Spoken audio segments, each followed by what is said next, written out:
The economy has hit us all hard. Montanans who have done everything right are losing their jobs, and some are even losing their homes.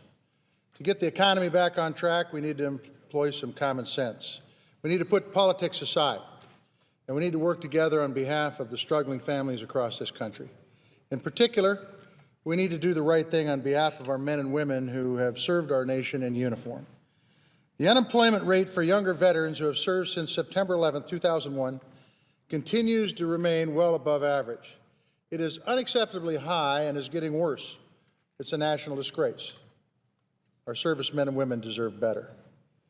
These men and women left the comforts of home and put their lives on hold to fight for us in some of the harshest conditions imaginable.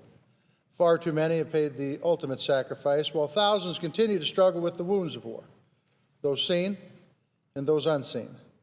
They face daily challenges that many of us can never fully comprehend, and they have endured sacrifices that we can never fully repay. Many of them served multiple tours. Even the Montana National Guard's largest unit was sent to Iraq twice in the last 8 years. It's a long time, especially for a reserve component to be away from home. But they carried out their assignments as the best trained, most professional military in the world. And for that, we are proud and we are grateful. When I visited Iraq and Afghanistan earlier this year, I was protected by some of the most well-trained, professional, and downright inspirational men and women our country has ever produced.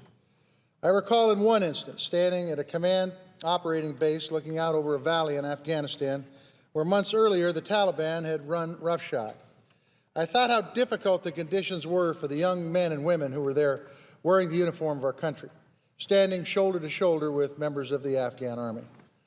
In the hours we were there, I did not hear one complaint, only commitment and pride in their work from our troops.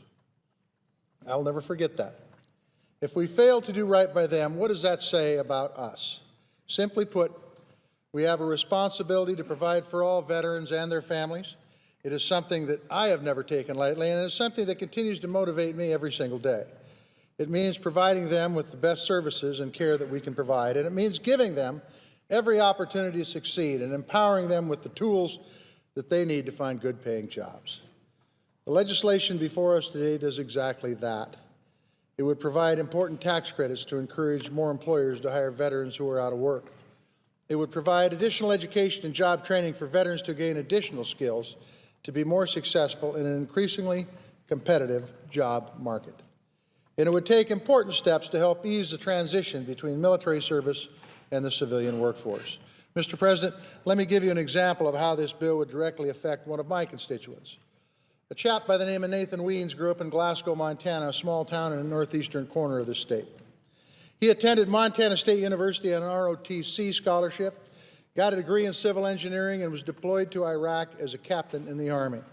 During his years in the Army, Nathan used his engineering degree, but when he came home, his military experience did not count towards his professional engineering certification. Now Nathan has to spend a couple of years building up the civilian equivalent of the military experience that he already has, just to be able to qualify to become a certified professional engineer. This bill will help fix it so that military experience counts. This bill says that if you spend 6 years in the Army driving a truck, you ought to be able to get your commercial driver's license a whole lot faster than someone who does not have that experience. It would require the Department of Labor, in conjunction with the VA and the Department of Defense, to take a hard look at what military skills and training should be translatable to the civilian sector.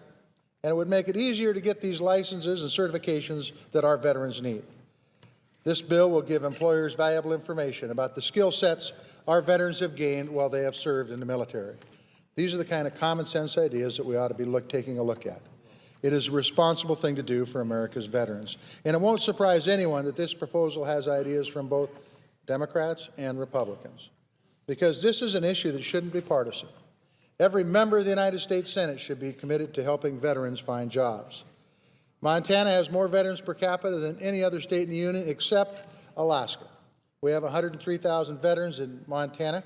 And as I travel across the state and visit with them and their families, the topic of veterans' employment remains at the forefront of their minds. It's important to them. It's important to their friends and loved ones. It's important to our communities.